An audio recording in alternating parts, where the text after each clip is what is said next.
Cewek ini capek jomblo terus. Tiba-tiba lihat iklan jual pacar robot. Dia pilih kriteria mau pacar yang kayak gimana. Dia pilih yang sensitif. Terus datang nih di dalam box. Baru datang pacar robot ini langsung bawa bunga. Tapi cowok ini sensitif banget. Tangannya luka dikit aja langsung nangis.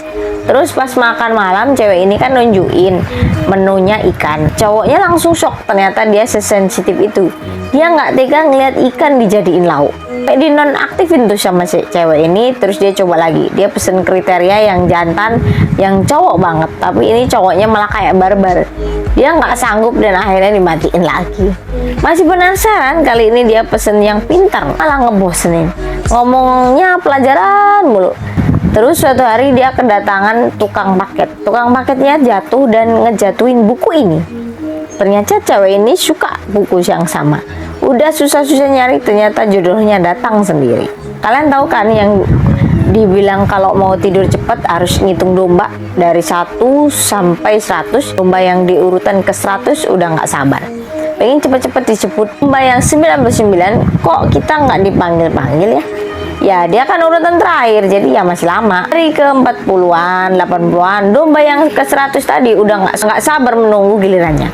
Dan ke 99 orangnya sudah tidur, dia nggak dipanggil.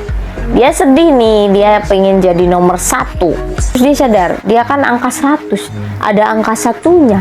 Dia langsung dapat ide untuk mengunci si nomor 1. Terus dia cukur angka 00-nya di badannya. Jadi tinggal angka 1 saja. Dan di saat dia udah siap-siap bakal dipanggil pertama, ternyata orang yang tidur malah nyebut angka 100 duluan.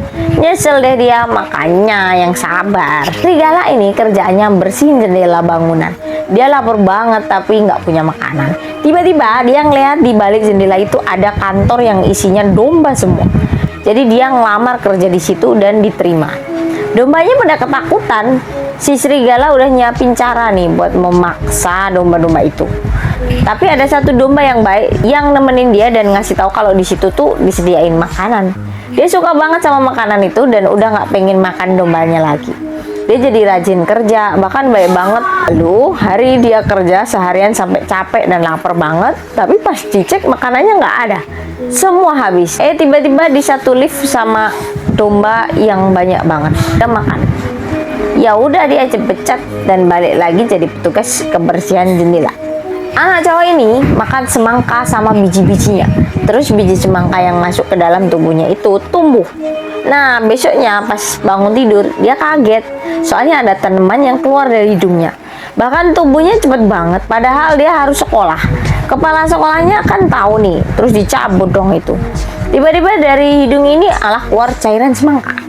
Dan dia dibawa ke ruang kesehatan dan si susternya tuh sadar kalau tubuh anak ini sudah dikuasai semangka. Tapi anak ini takut, dia malah kabur. Dan cepet banget nih anak ini berubah menjadi buah semangka. Dia nggak tahu apa yang bakal terjadi. Jadi dia main aja seneng-seneng sampai dia jadi semangka, kelempar, jatuh dan pecah. Terus semangka ini dimakan sama temen-temennya. Ibu ini selalu bikin bakpao untuk dimakan sama dia dan suaminya. Tapi suatu hari dia kaget karena bakpao itu tiba-tiba hidup. Karena bakpaonya lucu dan kebetulan dia juga nggak punya anak. Ya udah deh, diurusin aja nih bakpaonya. Diajakin pergi kemana-mana. Pokoknya bakpao ini bener-bener kayak anaknya sendiri. Waktu berlalu dan bakpao ini pun tumbuh menjadi besar. Mulai deh dia pengen punya teman. Tapi dia kan bakpao. Kalau kena bola gawat. Makanya nggak dibolehin sama ibunya. Si bakpao kesel. Dia ngambek dan ibunya minta maaf. Tapi dia tetap aja nggak mau. Tapi si bakpao tetap nggak peduli. Dia malah pergi sama teman-temannya. Udah gitu pulang-pulang dia malah bawa cewek dan dia tuh cuma ngambil barang. Dia mau ninggalin ibunya terus pergi sama cewek itu. Dia mau pergi. Mereka sampai tari-tarian ya. Dan udah nggak bisa lagi nih. Daripada dia kehilangan si bakpao, akhirnya ditelan aja tuh sama ibunya. Gara-gara kena air hujan, kakek ini berubah jadi muda lagi. Jadi setelah tua, kakek ini tuh jadi mager banget. Si nenek sampai sedih ngeliatnya. Tiba-tiba hari itu turun hujan. Dan secara ajaib, si kakek berubah jadi muda lagi. Dia jadi semangat buat bergerak, jadi semangat buat dance. Dia lihat nenek itu jadi muda karena kena air hujan. Tapi ternyata mereka bakal balik jadi tua kalau nggak kena air hujannya. Akhirnya mereka lari-larian, kejar-kejaran sama hujan. Karena si kakeknya maunya tetap muda. Biar dia semangat, dia lari terus. Bahkan si nenek sampai ketinggalan. Sampai akhirnya dia udah nggak bisa ngejar hujan ajaib itu. Kakek harus terima kenyataan kalau dia sekarang udah nggak muda lagi. Dia sampai sedih, tapi setelah dia lihat si nenek, dia jadi sadar nggak harus balik ke muda untuk semangat, dan mereka akhirnya senang-senang bersama, joget-joget lagi pas waktu muda dulu. Ada kolam air yang kalau dilemparin koin bakal ngabulin semua permintaan apapun. Bapak tadi itu pengen uang, dan ternyata ada petugas yang bakal ngabulin permintaannya. Terus tiba-tiba datang cowok ini, dia mau ngelempar koin. Ada cewek ini yang mau ngelempar koin juga. Mereka ngelempar di waktu yang sama, dan permintaannya sama-sama cinta. Harusnya mereka berdua jodoh ya, tapi cintanya malah kehalang koin. Mereka berdua nggak tahu, mereka kira permintaannya nggak terkabul.